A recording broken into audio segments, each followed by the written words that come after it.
The Texas justice system is messy, so let's break it down. You're listening to So You Got Arrested, the podcast that tells you what really happens after an arrest. Hosted by BRCK Criminal Defense Attorneys, we talk to the people who've lived it, worked in it, and been shaped by it. Whether you're facing charges or just want to understand your rights, your options, and the smart moves that could change everything, we've got your back. You paid that bail bondsman the money for the bail bond. They posted the bail bond with the sheriff's department, and now your loved one is out. And so when they walk out, they got this stack of paperwork with them. And the paperwork has some things that are signed by the magistrate. What am I talking about? So I'm making a soapbox for a second here, because nowadays they have all these conditions of bond, and it almost like assumes that you're guilty. It kind of upsets me. In Bexar County, they've gotten a little bit out of control with GPS is wearing an ankle monitor, so they always can keep track of you. So they let you work what's called partial GPS, but other than that, you have to be at home. And we have some domestic violence cases where people are required to take a domestic violence class as a condition of bond. And this is before you're convicted. It's you haven't even been to court yet. Your case may still be dismissed, and Correct. You're already being forced to take classes, do counseling, wear an ankle monitor. And it gets me worked up. In all honesty. And I'll say this, Scott. I mean, it used to be the case that those ankle monitors, we would only see those on serious cases. Correct. If somebody happened to make bond on a murder, you'd get an ankle monitor. Right. But there was a point, and I want to say it was right around COVID or maybe a little bit before, where we started seeing ankle monitors on cases that weren't as serious. I've seen them on drug cases. Yeah, I disagree with it entirely. And part of it is there's I don't know how much I should say about this, but I know that the GPS people went to the county commissioners and were convincing them to use GPS more often. Oh, sure. And so I think it's entirely inappropriate. You mean there are people who make money off the criminal justice? Yes, there are. But we do too. Okay. Well, I was going to say not just the lawyers. Not just the lawyers.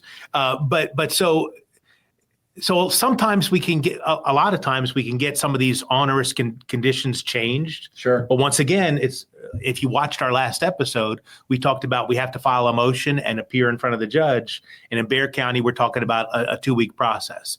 So what we've struggled with some of these conditions that I believe are inappropriate is you got somebody who gets arrested and they have a family vacation planned for Florida.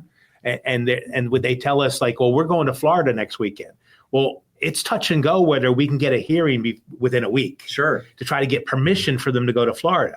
There are still some judges in Bexar County who will let me just like kind of approach on it without an official hearing. But most of the time we got to get an official hearing to get all that stuff done. Yeah, because these bond conditions, there are essentially restrictions on you. Yes, they are. And this is before you go to court. And this is the magistrate judge saying, hey, look, I'm going to let you out on that bail. But while you're out on that bail, you're prohibited from doing these things. And the things can be travel. Yeah. I've seen bond conditions where, and I've seen them out in these smaller areas too, like a Karnes County or whatever, where it says you can't leave Karnes County. Yeah. And these are people that maybe got pulled over for a DWI driving from San Antonio to Corpus, right, taking 181, and they're being told you can't leave Karnes County. Right. Which is absolutely, yeah. And eventually we'll be able to get those conditions fixed. But it's important for everybody to know it's not going to be like you call us and, okay, an hour from now, we're going to get them fixed. It's a process. We got to file motions. We got to get those motions heard. And some of these bond conditions, they can be very tough. Like, let me give you an example. Okay. One that we see all the time is in an allegation of domestic violence. Yeah. You may have a husband and wife who are in a fight, in a shouting match, whatever it is. And now, husband or wife, whomever, as you said, women get arrested too. Yes. They end up going to jail, and there's a bond condition saying, hey, you can't have contact with that victim, and the victim is your live-in spouse. Right. And they have kids together. So even so they're going to move in with a family member to comply with the conditions, but they have kids together that have to be transported to school. Sure. And so yes, once the other spouse lets the court know that they want it just to be what's called no harmful or injurious contact. So that's how we get a change is instead of no contact at all, it's no harmful or injurious contact, meaning they can't assault them anymore or threaten them anymore. Okay. So we can get it changed, but it takes a little bit. Mm-hmm. So it's a process. Yeah. And you may have a situation where you have, maybe mama works and she relies on dad to help out with the kids, and dad's no longer there. He's sleeping on the couch at his buddy's apartment while this case is playing out. So it can be a complicated situation. And so we have families that they have grandparents here in town who can facilitate that, but we have families who don't. Mm-hmm. And so then they're stuck. So who's picking up the kids? Well, I can't talk to them. And then we have people who pick up violations because they're pulled over for speeding and both of them in the car together. And so they're violating that condition of bond, which is now a new misdemeanor charge. Yeah, it's a brand new offense. Yeah. And which is why, it can be important to get an attorney involved early, because you may have some of these bond conditions that an attorney can take care of before it becomes a problem. Right. But if you wait until you've picked up this violation, what happens on a bond violation? If you violated that bond, what happens? So there's two things. One, you pick up a new charge sometimes if you're violating the no contact. It's called a violation of court order, which is a Class A misdemeanor punishable up to a year in jail. But so then you make the bond on that new case. But meanwhile, the judge sees that you picked up a new case and revokes your bond on the original case. Mm-hmm. So you make bond, get out, and get rearrested for a bond revocation for violating the conditions of your bond. Right. So I said it before in the first episode. You have to get an attorney as early as possible. Don't wait on this stuff. Right. Okay. Right. Yeah. You could just be setting yourself up for problems headed down the road. You are setting yourself up for problems. So let's kind of talk about this bond situation. Mm-hmm. And I know we've spent some time on it, but it's an important part of it's the important part of getting out once you get arrested. A lot of times, people ask whether their attorneys should be making their bond. And I know you have a very strong opinion. Strong opinion on it. What is your opinion? So it's an unusual thing in Texas. In other states, attorneys can't make bonds. Okay. But so we do not make bonds at BRCK Defense. I have friends of mine who are private attorneys who do make bonds. I'm not saying that that's wrong. What I'm saying is there's a reason why we won't do it. And I didn't do it when I was a private attorney before I joined BRCK. When you're making the bond for your client, all of a sudden, so if it's a $10,000 bond, as an attorney, they're just taking my guarantee, and I don't have to actually pay the money. Okay, but what happens is if you don't show up to court, I'm losing $10,000. So your attorney's out the $10,000, $50,000, whatever. So all of a sudden, instead of worrying about doing the best job on your case, if you don't return my call, then I get antsy and nervous that maybe I need to get off your bond, that thereby causing you to get rearrested. So now instead of representing your best interest, I'm representing my monetary interest that I'm worried I'm going to lose my $10,000. Sure. And you could have your attorney who's on the hook, if you have a serious case for $100,000, that's coming out directly out of their pocket. Yeah. I've seen that. There was a famous case back when I first started out at the DA's office where a family had killed their son's fiance because it was from a culture that believed in arranged marriages. Okay. This wasn't the approved woman that she was supposed to marry. So the father killed her. And there was a $100,000 bond, and the attorney made the bond, and he went to India. Yeah. He left. Right. And then the attorney tried to argue that he shouldn't have to come up with $100,000. Did he end up having to pay? He had to pay a settlement, but it wasn't the full $100,000. Okay. And so, when you're out on these bond conditions that we've talked about, some of which can be very strict, mm-hmm. Who monitors those? Okay, so pretrial services in Bexar County monitors it, and they're way overworked. They have a massive caseload. So I always tell all my clients, they say, well, I tried to call my pretrial officer. Don't call them, because then you can't prove you tried to reach out to them. Email them.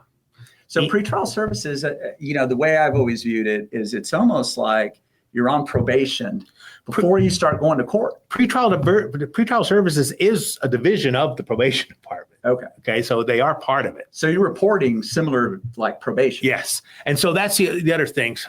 I don't really want to talk about that in this episode yet, but so most defense attorneys are of the opinion that you push the case, delay. The longer you can push the case off, witnesses may retire from the police force and move out of state.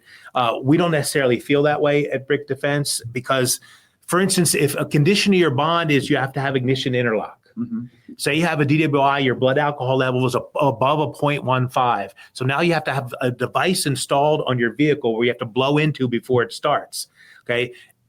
By law, once you get deferred adjudication for that case, you have to have that device on for half the term, and you don't get credit for the year that you had it on before we worked the case out. You've been waiting. Exactly. Right. And that frustrates our clients. And so I say, well, you don't get credit for it. So if you want to tell me that we need to work this out as quickly as possible, let's decide that. Mm-hmm. But we are a little bit different than other firms in that we work to try to work things out more quickly unless you tell me. There are clients who have reasons, like they're waiting for a job promotion, mm-hmm. that they don't want the case to be worked out quickly. Mm-hmm. And by quickly, I mean months, not days. Mm-hmm. But there's other clients who just want to get it done. Yeah, because certainly within the process, your attorney may have some say as to how quickly the case comes up for trial, mm-hmm. how quickly, the discussions are had with prosecutors about right. the case. And so, it's most certainly in the client's interest to try to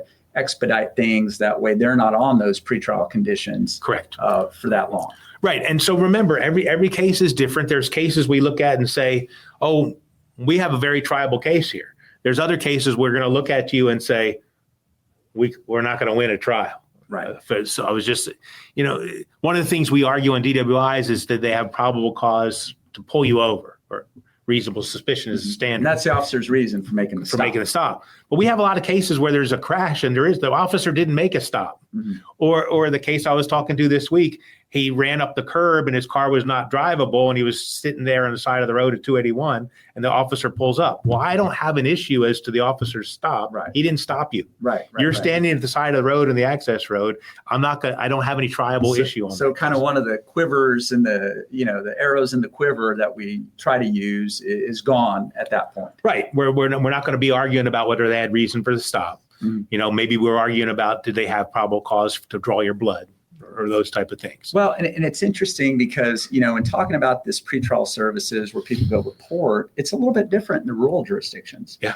Because a lot of these rural areas, these smaller counties like Wilson County and Atascosa County, they don't have a pretrial services department. Right. So you're out on that bond and you're not having to report monthly. Now, some of the rural jurisdictions like Kendall and Kerr, they do have pretrial services. Mm-hmm. And so in those circumstances, you do have to report. When you're reporting, you're getting drug tested, all of these things. So even though you haven't been convicted, you do have to refrain from maybe doing some things that you'd ordinarily do, like drinking alcohol, or, there's people who imbibe in marijuana or whatever the case may be. You can't do that while you're out on those bond conditions. Right. And so this, because you and I are all about common sense, right? Mm-hmm. But regardless of whether it's a bond condition or pretrial or anything, if you're in trouble for something, it always makes sense not to get in more trouble. Right. Okay. Right. So when you're trying to establish that you want a good result, it always pays to not have further issues. Not pick up additional cases or test positive for meth or something while you're. There's a defense attorney in town who was well known for, like, every one of his clients had like 7 cases pending, and we used to joke that whenever he picked up when a client would come in and have a drug case, the guy would say, "Don't worry, we'll get that dismissed when you pick up your other 6 cases." So yeah, I mean, we like you not to make our job more difficult by committing more crimes while we're trying to work out the first one. Yeah, absolutely. And that certainly makes a difference in the outcome of your case. Yes. Right? If your client shows that, hey, while I was waiting for this case to be resolved, I didn't get in any more trouble. Exactly right. I worked a job. I did everything I was supposed to do. It makes it easier to show that maybe that incident that they got arrested for was a singular incident. It was a one-time moment of bad judgment or bad decision making versus, hey, this guy's just a nuisance. Right, because we deal with a lot of, we tend to talk about more minor cases here in this podcast, like DWIs, but we have cases where clients have been driving the wrong way on 410 and caused serious bodily injury to people. Okay, and so in that type of case, we have a guy that took him a year and a half to indict him. But I didn't complain about it because he was on that ankle monitor and he had the handheld device where he's blowing into during that whole year and a half. Nope. Oh, we're out of time. No, we're good. Okay, but right. we'll keep up with this conversation after the break. Okay, thank you.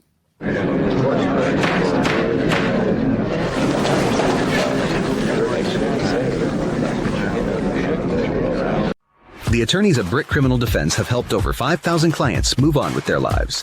When an arrest or accusation turns your life upside down, we have the knowledge, experience, and integrity to get your life back on track. Traditional legal ethics, modern legal tactics, the best defense possible to get you through the criminal justice system. Search BRCK Criminal Defense to see our reviews and find out why so many of our clients have trusted us to fight for them. BRCK Criminal Defense, helping our clients move on with their lives. And so we're back, and you were kind of talking about a situation Right. one of your clients had. So if you have an intox assault, it's punishable from 2 to 20 years. And so the DA's office is not going to recommend probation on that case. But I could be able to get the judge to give me probation on it. And I do that by showing for a year and a half while he's on pretrial conditions, he did perfectly. We don't get that many clients who do that well, and he did perfectly. So now that client has given me all the ammunition I need to successfully argue to the judge. Well, it doesn't make sense to send him to prison now, Judge. Right. He stopped drinking. He saw the light and hasn't had a drink for a year and a half since this. And so why send him to prison now? Right. He's already following conditions that are similar to probation. We can't. They can't argue he'd be a bad candidate for probation. Right. He's already proven he'd be a good candidate. Right. So let's talk about and just briefly, situations where somebody can't make bail. Yeah. So I remember as a baby lawyer, I was doing a lot of court-appointed work, and because my clients were indigent, a lot of them couldn't make bail. Right. And I remember the first time somebody asked me, "Hey, what happens when I hit my 90?" Oh, yeah. As a baby lawyer, I had no idea what that meant, but if you could just explain what that means. So if you're in custody on a felony, they have to indict you within 90 days. Otherwise, it's required that you get what's called a personal recognizant bond. We call them PR bonds. Mm-hmm. Okay. If it's a misdemeanor, it's 30 days. Mm-hmm. Okay. And so if you're in custody, they have to get you charged with it in those 90 days. Otherwise, you have to make a bond. Okay. Now, so making the bond changes the timetable for them. Sure. So if you're out on bond, they have till the end of the next term of the grand jury to get you indicted. So we're talking about if you committed a crime from January to June of this year, they have till the end of December to get you indicted. Right. Okay. There's a whole formula involved, but if your loved one, for whatever reason, can't make that bond because it's high, maybe even after the attorney did a bond reduction, or maybe you're saving all your money to make sure that your loved one has good representation, then your loved one, if they have not been indicted by a grand jury, within 90 days, they can get out on a PR bond. Exactly right. They're entitled to get out. Now, the judge is going to probably give them conditions like wearing an ankle monitor and things like that, but you're entitled to be able to get out. Now, during COVID, they suspended all that, and so there's an open question out there. It's a little bit more complicated than what we can explain in a 30-minute podcast. Sure. But that's the end. The general rule. Yeah, that's the general rule. And in the end, I do want to emphasize expertise matters. Sure. Having attorneys who know what they're doing makes a difference. So we've talked about these bond issues, and these bond issues, they're there because that bond is collateral to make sure that you make your court appearances. Right. Okay. And so at some point you're out on these bond conditions and you get notice of, hey, you got your first court date coming up, and that's called the arraignment. Right. What is the arraignment? What's it for? So it's just the main reason is to make sure you have an attorney. Okay. So a lot of times, if you have already hired an attorney, that attorney may file a motion to waive arraignment. So because we already have an attorney, the other part of it is they want to make sure you know what you're charged with, which in theory has been done earlier, but they don't want to double check. Mm-hmm. And so the arraignment is just making sure that you have representation. Okay. Most of the time on the arraignment, the prosecutor does not have the case yet. Right. So there's not a lot that the prosecutor won't know what the heck's going on with the case at the arraignment. So a question that I always get from families and from clients is, hey, I have my first court appearance coming up. When I get to court, am I going to go back to jail? Right. Everybody thinks that like that first setting is going to go to trial. And we know first you have to be indicted before we can go to trial, if it's a felony. Secondly, once you're indicted, it's going to take a year to 2 years before we go to trial. And you're going to go to court like every 30 to 45 days until your case is hot, or at any point in the process, we can work out a plea agreement. As defense attorneys, we have an obligation to get you a plea offer, even if you tell us from the get-go you're not pleading to anything. Okay, we still have to get an offer to show that we've at least taken you an offer. And then once we present the offer to you, you can say yes or no, and then that's where you need to rely on your attorney's expertise when they say, well, what's going to happen if we go to trial? But the arraignment, you may not necessarily be getting that offer at the arraignment, right? Oh, no. Heck no. Okay. So, what I always tell people is the arraignment, it's pretty much an informal process. You're showing up, the judge wants to make sure, do you have counsel? And a lot of times when we get to the arraignment, we don't even have the discovery or the evidence from the state's filing. Half the time we couldn't even work out a plea agreement if we wanted to. For instance, if it's a drug case, we're not going to take a plea and they're not going to make us an offer until the lab results come back showing what kind of drug it is, if it indeed is really cocaine or meth or whatever you're accused of. Okay, that takes 6 months. So the case is going to sit there pre-indictment until they get those lab results back, and then they'll go ahead and indict the case once they can tell the grand jury, yes, it's 4 grams of cocaine. Okay, so we can't do anything on the case till we see the lab report back. Same thing if you have a DWI, if they drew blood, we're looking at 90 days to 6 months before we get the blood alcohol results back. And that's where people get frustrated because they say, hey, I was arrested 60 days ago. Right. And, what's the status of my case? What's going on? And sometimes you're just waiting on the lab report. Right. And so here's an issue that comes up sometimes. We have clients who say, well, it's been 5 months. I'm out on bond. I'm tired of waiting. I want you to file a motion to dismiss. Okay. And so what they have to understand is, so we can there's times based on timelines that I'm not going to get into. We could ask them to dismiss it, but then you get rearrested when they indict it later when they get the lab results. Right. So you have to make a second bond. So it makes no sense whatsoever to do it that way.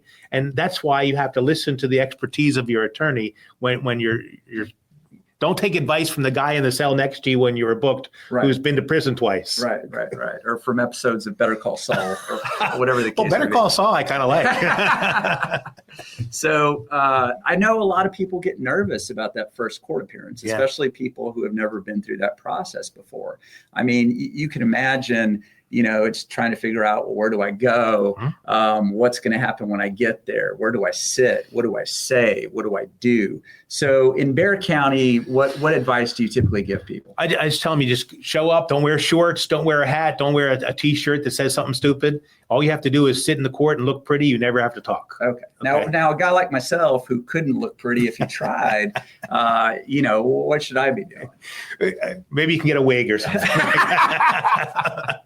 But no, you just don't show up late. Right. And then remember, I may have 5 cases set that morning. So I'm going to make my rounds and go to and I'm going to check in with the prosecutor, see if there's anything I need to know, like is the lab report back in yet? And then we'll be told we can go. Yeah. And on the pre-indictment settings, we don't even get a new date because you only get one pre-indictment set. So pre-indictment is where somebody might be attending court before their case is even formally charged. Exactly. So it's technically not even pending in court yet. Right.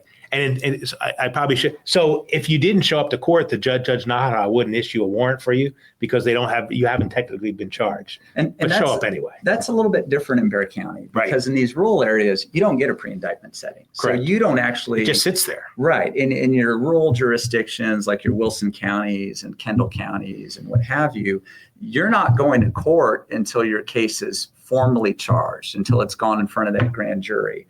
And so, but even then, even though you start going to court once it's formally charged, that first setting is really just a formality. Yeah. Now, and you bring up a point that comes up. So a lot of clients get frustrated, like, what's going on with my case? What's going on with my case? And the answer is nothing until the prosecutor indicts it. Okay. And so we can ask the prosecutor to let us know when it's being indicted, but the prosecutor's got like 300 cases that they're indicting every month. Okay. And depending on the county. And so sometimes they forget to let us know. So the client may find out their court date, often finds out that they've been indicted before we do. And they're like, why didn't you tell me that we were indicted? Well, because they don't tell us, they send it to you first. Right. And then we get notice later on. So just this raises an issue. We were talking about bond conditions. What happens if you don't show up for court? On after you're indicted? Yes. Or after indictment, after the case is officially filed. Well, if you don't show up to court, there's going to be a warrant issued for your arrest. Okay. Your bond's going to be revoked. Each bond, a lot of times because we know the judges, sometimes the judges will give us till the next morning to get you in. And so we can work on that sometimes. But we also have cases where somebody's in custody in another county and can't make it to court. But then we've also been able to convince the judges to just reset it for a while we try to get them bonded out. We were just working on a case like that between counties last week. And so you got to show up to court each time. I had a guy ask me the other day, why do I have to keep coming to court? Because it keeps getting reset. I mean, because the court requires you to. You just have to come. Well, that's the promise that you're making when you're posting that bill. You're saying, hey, this is financial collateral for me to come back to court. I promise I'm going to come back to court. Right. And so the frustration is, well, so a lot of courts are setting your case like every 30 days. So you got to take off from work every 30 days to show up to court when you know it's going to be reset, because we're not even set for trial yet. Okay. And I say, well, I'll go to your court first and I'll get you out of there by 10:30. Okay. So don't get frustrated with the process. The process is the process. It's the equivalent of getting frustrated with your doctor that he can't schedule you for surgery right away. Okay. He's going to schedule when it's scheduled. The system's going to work the way it works. What you want is an attorney who knows how it works. You don't want an attorney who's going to like nod their head and agree with you when you're saying something that's blatantly untrue. Right. Yeah. And we don't do that. We're pretty clear like that. It doesn't work that way. So you raise an issue of people get frustrated because sometimes it takes, 5 months, 6 months, 9 months before they go to court. And I know that throughout my career, I've been doing this 20 years, that people will ask, well, while we're waiting to go to court, can you at least get the evidence on my case? Oh, yeah. Can you kind of talk about that? So the evidence generally is not all going to be made available to us till you're indicted. Okay. And then, usually every county is different. Some counties make it hard for us to get the evidence that we're entitled to. Some counties it's all uploaded online, but then not all. Like, for instance, I have a case where there's a bunch of medical records uploaded online, but it's password protected. So now I got to go back to the prosecutor and say, what's the password so I can look at these medical records? So all these things are things. That's what we do. You think that we're doing nothing on the case. We're working behind the scenes to make sure that we have everything. Right. Okay. Right. So we have clients who want to meet with us every 2 weeks. Well, instead of meeting with you every 2 weeks, I'd rather be trying to make sure I can look through the 20 hours of body cam and dash cam that's uploaded, that most of it has no value whatsoever. But there's stuff that we have to do. It doesn't involve talking to the client. It involves talking to the prosecutor. Sure. It involves going through this discovery. And because when the client wants to see the discovery, he doesn't want to watch 8 hours of the back seat dash cam where there's nothing on it. Right. He wants me to go through it and show him what's important. Right. The relevant. But I have to go through that for that to happen. Right. And it used to be the case that it was, like you said, counties could make it difficult for us to get discovery. But we now have this rule in place, the Michael Morton Act, which says that the state's obligated to produce everything in their file to us. With certain exceptions, they have to give us everything that's in their file. But that obligation doesn't start until the case is officially filed in court. Correct. And so a lot of times, prior to indictment, prior to the case being officially charged, we don't have access to a lot of those things. Most times we don't. Yeah. And it used to be the case back in the day. People would ask, well, hey, can you file a motion so I can see my evidence? And in some counties, we would have to do that. Well, we don't have to do that anymore. Right. But the trade-off is we don't get access to that stuff until the case is actually officially pending in court. Correct. Right. Because we've been talking about the term indictment, which is only applies to felonies. But let's talk about a misdemeanor for a second. So you could be arrested for a DWI and the case isn't actually filed until the charged instrument is filed in court, even though you've been arrested and charged and they're waiting on the blood alcohol results to come back. And it's not until that case is formally filed, the information is filed in court, that all of a sudden everything gets kicked in and we can start getting discovery of things. Right. And it just takes just a little bit of time to get that stuff done. Well, and by a little bit of time, sometimes we're talking 6 months. Right. For lab reports and what have you. Yeah. And I understand it's very frustrating because some of these cases, we have clients who absolutely, they shouldn't have been charged. Sure. Okay. But it takes a while for us to make that case get dismissed. Right. And that's the whole idea behind this podcast, right? Is that the criminal justice system here in Bexar County and the surrounding areas, if you don't know what to expect, if you don't know how it works, it can be extremely frustrating. It can be intimidating. People fear the unknown. And that's what we're doing here. We're doing this to maybe answer some questions, to shed a little bit of light on the system and how it works, so that maybe people can breathe a little bit easier when their loved one's charged with a crime. Right. And we're going to be doing this for the next year, so we look forward to talking more. Thanks for listening to So You Got Arrested. If you found this podcast helpful, share it with someone who needs to hear it. For more legal insights and real talk from the front lines of the Texas justice system, follow us and subscribe. And remember, BRCK Criminal Defense has your back. For more information, visit us at brckdefense.com.